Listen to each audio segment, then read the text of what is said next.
napaiyak ng inyong partner o karelasyon dahil wala na siyang pakialam sa iyo at hindi mo mararamdaman ang pagmamahal niya. Gawin mo ito upang iiyakan ka ng inyong karelasyon. Gawin ninyo ito, napakasobrang epektibo po ito. Hindi siya makakawalan at hindi niya kaya na mawawala ka sa kanya. At talagang iiyak siya kapag ginawa mo ito.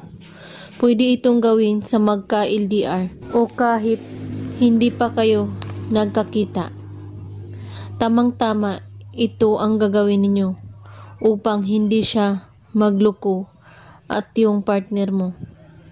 At kung ikaw ay isang takot at kapag ginawa mo ito, 100% na hindi siya magloko sa iyo at talagang magfo-focus ito sa iyo at ikaw lang ang iisipin.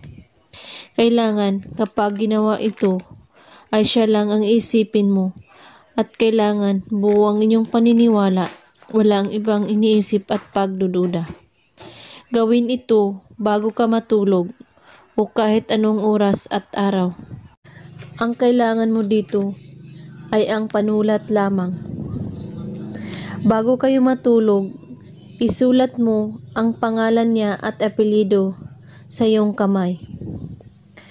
At pagkatapos, iisipin mo siyang mabuti at banggitin mo ang pangalan niya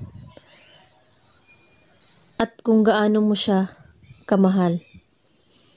At halikan mo ang iyong palad at sabihin mo ang mga salitang ito. Iiyak ka kung hindi mo ako makikita o makakausap at hindi ka makakawala sa akin. 3 beses mo ito ulit-ulitin. At pagkatapos, halikan mo ulit ng 3 beses ang iyong kamay na may sulat na pangalan niya. At pwede na kayong matulog. Gawin lang ito bago kayo matulog sa gabi, kahit anong oras at araw. At kung may katanungan po kayo, ay magko-comment lang po sa baba. Maraming salamat sa panonood. May God bless us all.